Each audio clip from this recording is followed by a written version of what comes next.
salah satu sebab manusia disebut al-insan.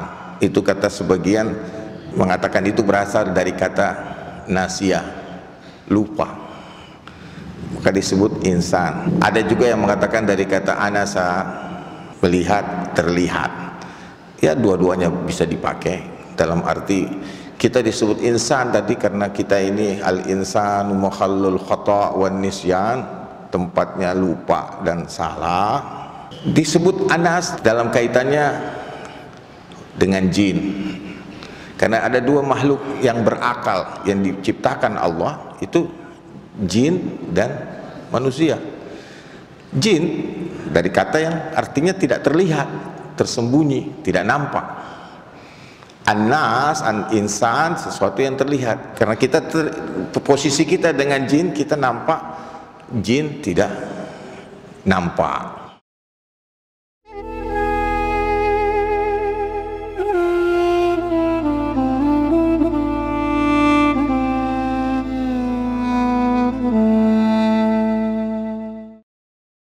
Bismillahirrahmanirrahim.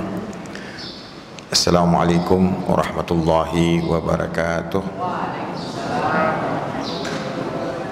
Alhamdulillahi rabbil alamin. Wassalatu wassalamu ala asrafil anbiya'i wal mursalin wa ala alihi tayyibin at-tahirin wa ashabihi al-mayamin wa ala man tabi'ahum bi ihsan ila yaumiddin. Para hadirin yang dimuliakan Allah Subhanahu wa taala, wabil khusus para guru, para asatiz. Pertama-tama kita panjatkan puji syukur kehadirat Allah Subhanahu wa taala atas segala limpahan nikmatnya kepada kita, terutama nikmat Islam, nikmat iman, dan juga kepadanya kita memohon ampun, meminta perlindungan, pertolongan dari segala keburukan diri dan amal-amal kita. May yahdihillahu fala mudhillalah. Barang siapa yang diberi petunjuk oleh Allah, maka tidak akan ada yang bisa menyesatkannya. Kita bersaksi bahwa tiada ilah, tiada Tuhan, tiada yang kita sembah, tidak ada yang kita cintai lebih daripada segala sesuatunya kecuali Allah, bahwa tiada wujud yang hakiki kecuali Allah. Dan juga kita bersaksi bahwa Muhammad adalah Nabi yang diutus Allah dengan kebenaran dan akan dibenangkan atas sekalian agamanya.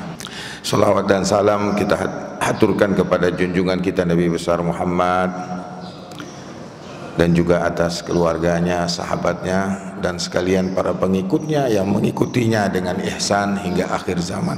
Para hadirin yang dimuliakan Allah, sebelum saya memulai lebih jauh, saya ingin mengambil berkah dari tulisan dari Syekh Abdul Qadir Jailani mengenai rahasia dari segala rahasia, di mana beliau menjelaskan beberapa bagian penting tentang asal usul ruh manusia.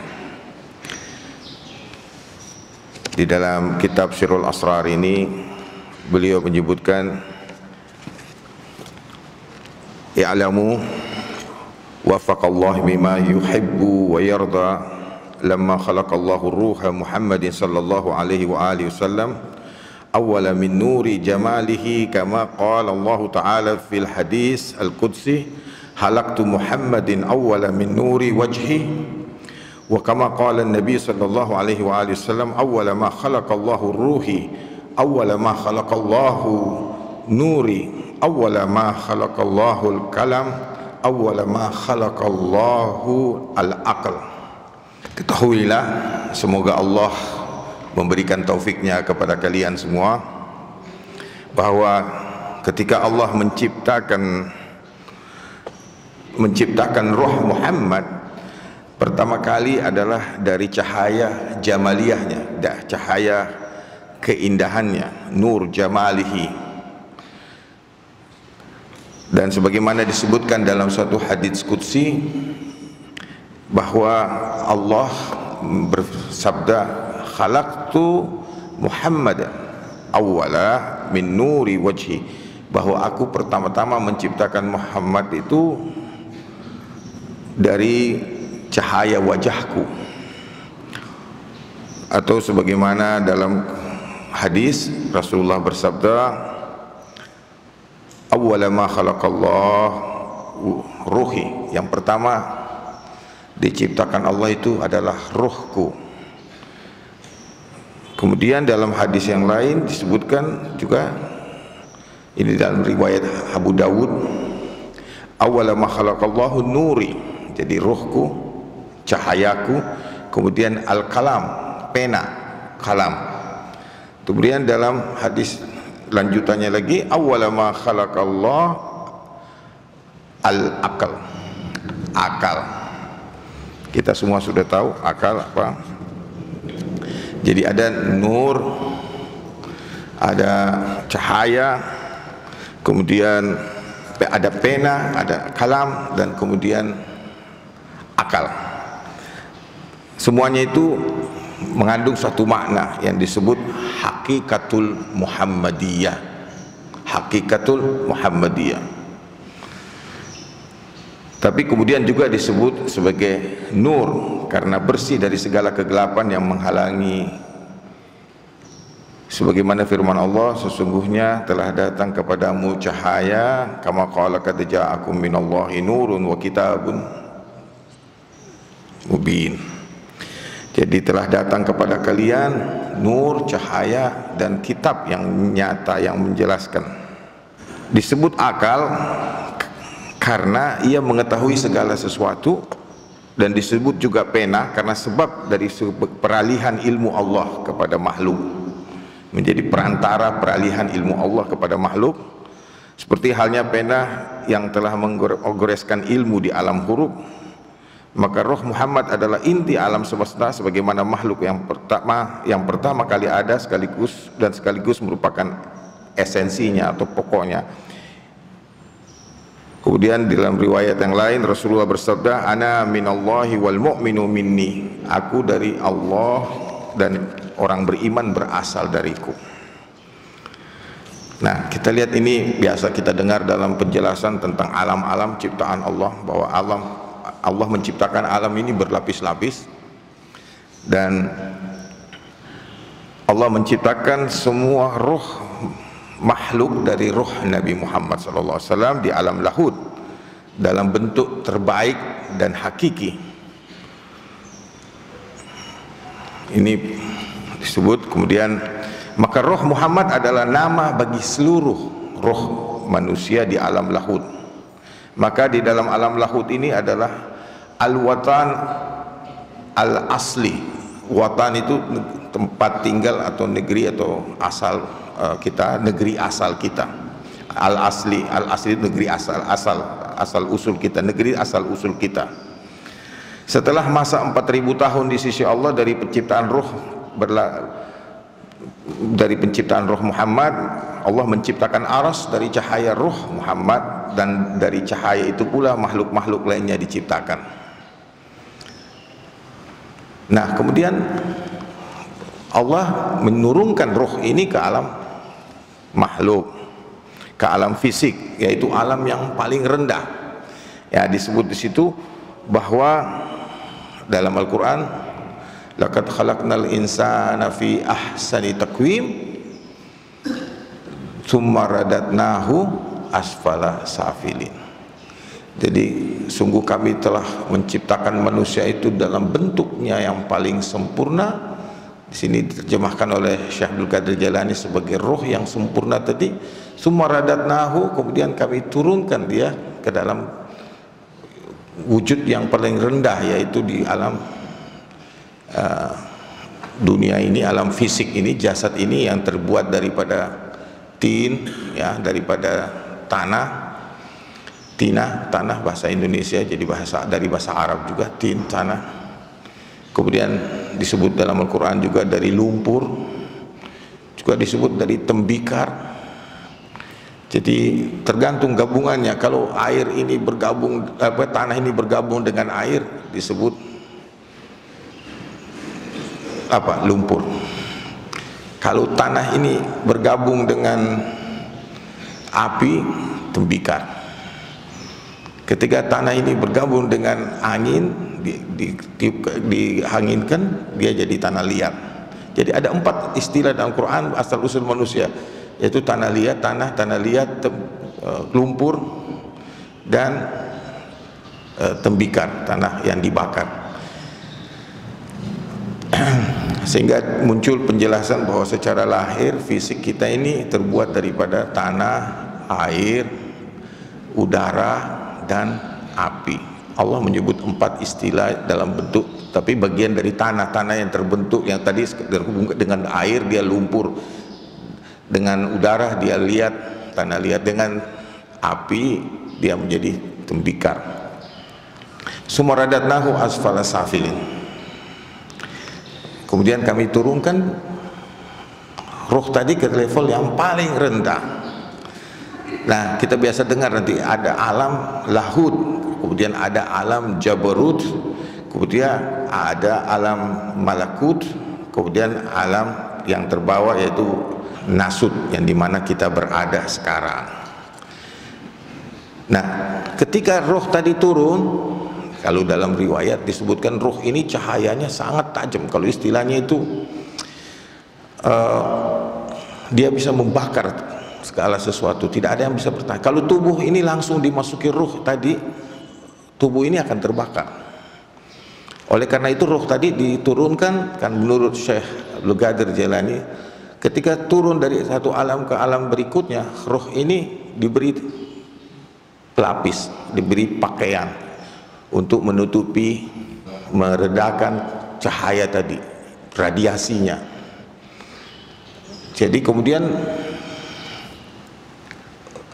diberikan nama berganti-ganti. Ada disebut oleh Syekh Abdul Qadir Jailani ada roh sultani, kemudian menurunkan roh tersebut bersama pakaian mereka ke alam malakut, lalu Allah membungkus mereka dengan cahaya malakut. Kemudian disebut lagi roh ruhani, kemudian diturunkan lagi roh tersebut ke alam mulki, lalu dibungkus lagi dengan cahaya mulki, maka roh tersebut di alam ini dinamakan roh jismani.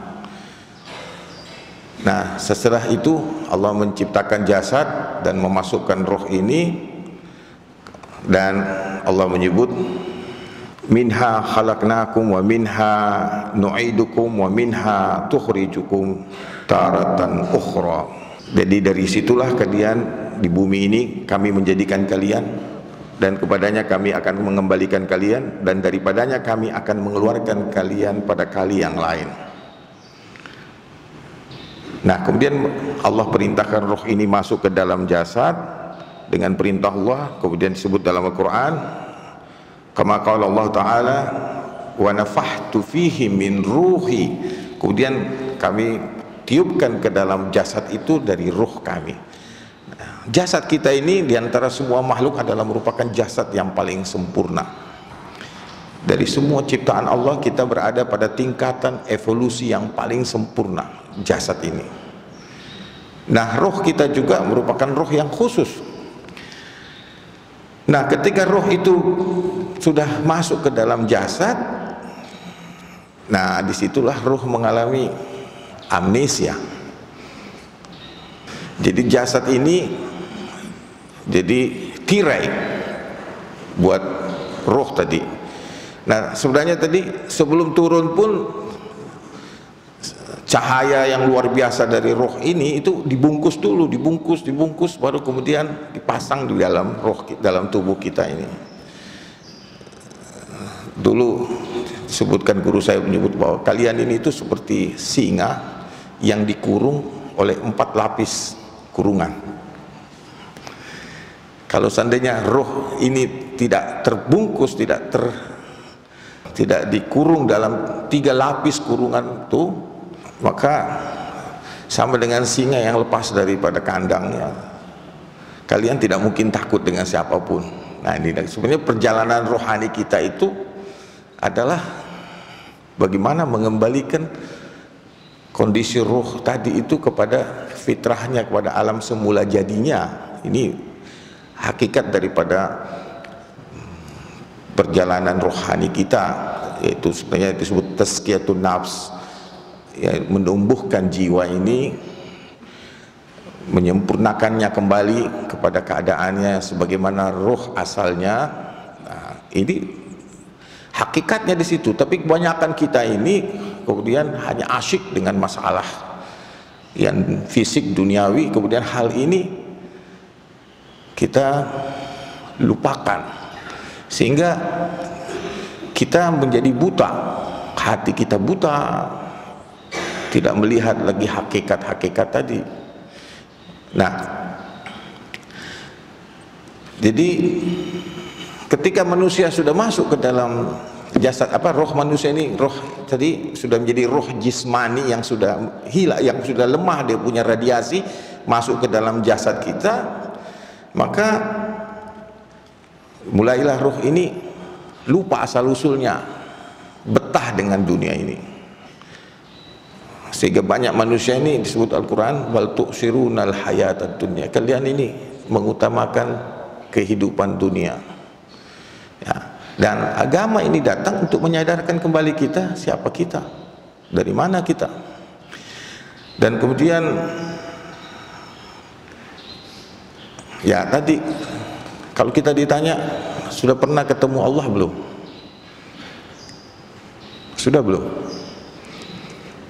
Nah, tadi waktu di alam ruh kita ini semua dihadapkan kepada Allah dan Allah berjumpa dengan kita, berdialog dengan kita, dan di mana Allah berfirman, alastu birabbikum, bukankah aku ini Tuhanmu? Dan semua kita itu menjawab, bala syahidna, benar, dan kami telah menyaksikannya. Menyaksikan berarti kita sudah menyaksikan. Makanya dalam perjalanan hidup kita ini, ketika kita mengawali masuk Islam itu, kita kembali syahadat, mengulangi, tapi syahadatnya dalam bentuk fi'il mudhari, asyhadu, saya bersaksi atau akan bersaksi. Tapi kalau kita berjuang di dalam kehidupan ini, dalam Islam, kita jihad fisabilillah, kita akan mencapai lagi ada yang disebut syahid, mati syahid ya. Jadi kita sudah saksikan Allah, kemudian kita di dunia ini berusaha untuk melakukan perjalanan kembali kepada Allah dan untuk kembali mempersaksikan. Nah, katanya dalam suatu riwayat, persaksian kita dengan Allah itu dalam perjanjian tadi itu disimpan dalam Hajar Aswad. Jadi ketika kita haji atau umroh, kita mengangkat tangan kita itu di hadapan Hajar Aswad atau menyentuhnya, kita memperbaharui persaksian kita, perjanjian kita dengan Allah Subhanahu wa taala. Itu dalam salah satu penjelasan tentang Hajar Aswad.